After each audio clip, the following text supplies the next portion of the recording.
Hey, welcome back, fitness professional legends. It's the Kman here. Welcome to Max Fitness Training Tips.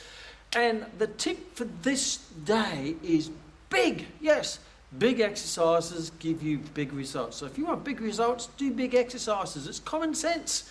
If you want little results, do little exercises, because little exercises will give you little results. So let's have a look at that a bit closely. Big exercises, and I'm referring to both cardiovascular as well as strength. So if you do a big exercise that involves lots of muscles and lots of body movement, the whole body, then from a cardiovascular point of view, that's going to require more work to be produced.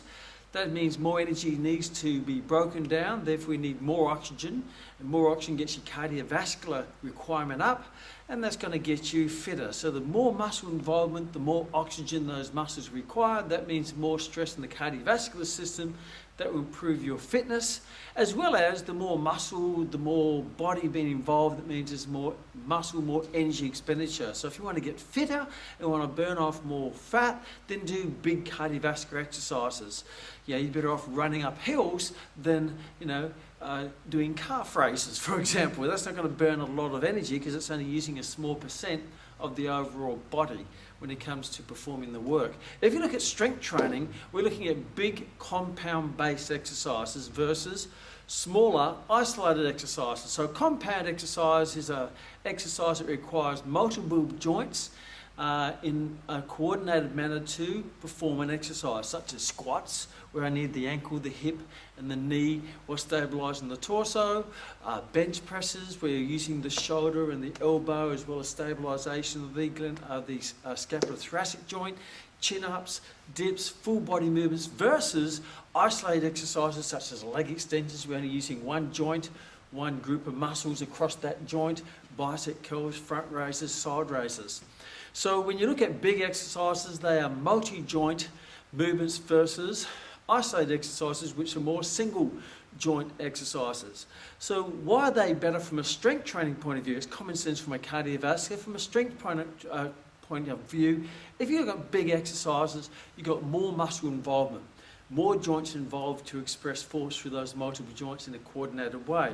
So what you can do is you can lift greater weight. You can lift a heavy weight in a bench press than a fly, a heavy weight in a squat versus a leg extension, a heavier weight doing, say, a lat pull down than doing a reverse fly. Bigger weight or more weight means your body and your muscles has to generate more force. And if it generates more force to overcome that load or to overcome the weight, then the muscles have to increase their motor unit recruitment or increase the number of motor units they activate to express force to overcome the load. So you're going to get a greater motor unit recruitment in the major muscles as well as the smaller muscles to overcome the load. If you're going to increase motor unit recruitment, therefore you're increasing muscle activation and muscular tension through all the muscles, the bigger ones and the smaller assistant ones, the bigger prime ones or the target ones versus the smaller assistant ones. So overall, you're getting a greater load, a greater force generation. A greater force has to be generated through the muscles, greater motor unit recruitment, muscle activation and muscular tension.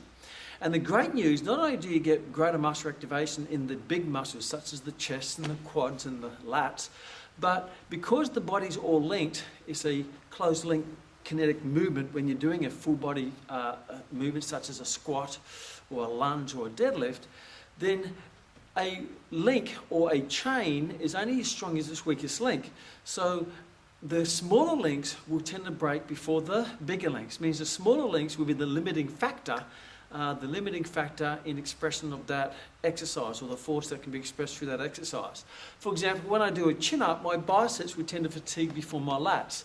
So I get plenty of work in the supplementary, or some people will call the assistant muscle groups, than expected. So therefore there's no necessary need to go and do bicep curls or kickbacks because those muscles in the arms have already been worked in the chin-up or the row, they've been worked in the bench press or the dip because your tricep would be the limiting factor in that movement. So all the assistant synergistic and stabilizing muscle groups will get plenty of work so the bigger muscles can work across those joints. For example, if I'm doing a squat or deadlift, even my stabilizers, or some people call the core muscles, they're going to get plenty of work because that will be the limiting factor. These group of muscles will tend to fatigue before your legs do anyway. So your core, or your core, or your rectus abdominis, and your transverse abdominis, and your internal external obliques, and your multifidus, and your transverse abdominis, and your quadratus lumborum, all those muscles that make up your core are going to get plenty of work in a very functional way anyway. So big exercises train the big muscles, but they also train the smaller muscles. There's little muscles, whether it be the assistant muscles, the supplementary muscles, the stabilizers and the synergistic muscles, and they train them in a functional way to their capacity, because they will tend to be the muscles that will probably fatigue before the bigger ones anyway. The other exciting thing is when you do big exercises where you get a high neuroactivation of the central nervous system, the peripheral nervous system, to activate those muscles, and that creates a fair bit of stress on the whole physical body, therefore then stimulates the hormonal system or the endocrine system that releases those anabolic hormones such as testosterone and anabolic and human growth hormone. Because you remember, the main role of training is not just to activate muscles, but to stimulate the hormonal system, because it's the hormones that cause the long-term physiological change and adaptations of the body. So we adapt by getting stronger, laying down more muscle tissue, increasing cardiovascular fitness, whatever it might be. So if you train the big muscles, it has a bigger effect on the hormonal system, which really gives you those long-term physiological changes. Where you use little exercises, these do not, yes, they have an isolated tension on the muscle, but they don't stimulate the nervous system to a great degree, and they certainly don't put a huge amount of stress or positive stress or stimulation on the hormonal system, which is really the system that releases the hormones, those anabolic hormones that create that physiological change of laying down more muscle tissue and increasing strength. So remember, when you're doing strength training, the goal is to stimulate the whole body to release the hormones so the body will adapt in a positive way or in an anabolic way. And the best way to do that is doing the big exercises such as squats and deadlifts and chin-ups and bench presses. And if you've done them, if you do them, you do them really well, you get those hormonal changes, and those hormonal changes will affect also the smaller muscle groups, the stabilizing muscle groups, the assistant muscle groups, and the synergistic muscle groups, and all your core muscle groups as well.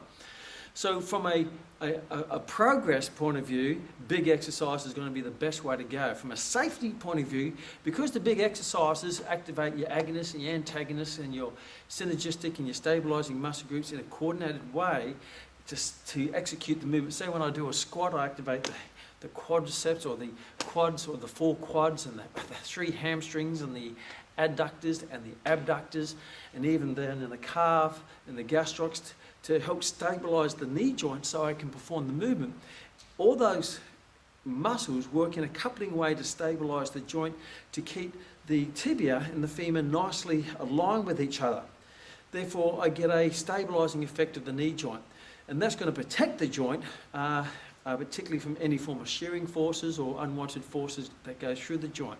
When on the other hand, if I do an isolated exercise, such as a leg extension, I activate the agonist muscle groups, but not co-activating the antagonist muscle groups. And it's the co-activation of the antagonist muscle groups that keep the head of keep the tibia back on the femur, to keep that good contact between the two articulating surfaces between the femur and the tibia. But if I disactivate the quadriceps but not the hamstrings, you will tend to pull the tibia forward on the femur, causing a shearing force across the joint. So isolated exercises will tend to increase isolated stresses across joints.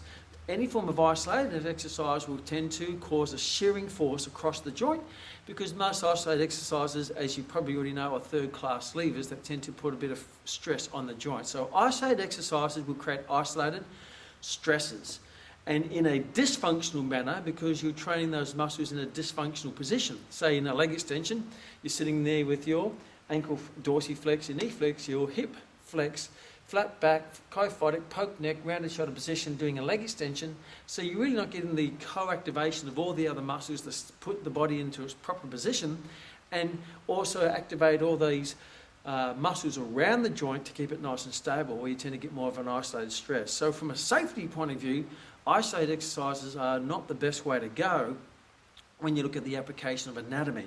When you do compound exercises, you get that co-activation of the antagonist and your agonist together to help stabilize and position the joint in its proper position, so the agonist can work most effectively to perform that movement pattern. And overall, if you look at big exercises, the compound, they're also, from a common sense, they're also very functional and specific to life and activities and sport. You know, not many parts of life do you sit down and do a leg extension. Not many parts do you do front raises or lat raises or bicep curls or kickbacks. So they're very, not only do they apply isolated stresses across the joints, but they're also very dysfunctional in nature, unless maybe you're playing pool, but that's a bit of a stretch. And any argument from an extreme is also a very weak argument. Where if you're doing push-ups and bench presses and chin-ups, compound multi-joint movement patterns, they're going to be more relative to what you have to do in daily life activity, whether it be starting the lawnmower, not you start it this way, or picking up boxes, or picking up your child, or playing sport, or climbing up the ladder, or walking up and down stairs, or jumping up and down. They're all very compound based. So compound big exercises are also very functional. They're functional. They train the big and the small muscles. They activate the big and the small muscles to a high degree of muscle activation. They apply that very whole body stress, positive stress in the body that stimulate the neural system, that activates the muscular system, that stimulates the hormonal system to release the good anabolic positive hormones into the body of testosterone and human growth hormone. That creates an adaptation, a physiological adaptation for long-term results. So if you want big results, go big exercises. And sometimes people say, well, should I do big exercise and little exercises? Well, if you've got the energy to do more little exercises, then why wouldn't you just do another big exercise? Because a big exercise is always going to give you a bigger bang for your buck. So why do a substandard exercise? If you can do 2 or 3 exercises, why would you do 1 great exercise and 2 substandard exercises? Why wouldn't you just do 3 good quality big exercises? And if you do them really well, you probably shouldn't have the energy left to be able to do those exercises at a high level of intensity anyway, because they are quite overall more physically demanding. So if you want big, think big, do big, and you'll get big.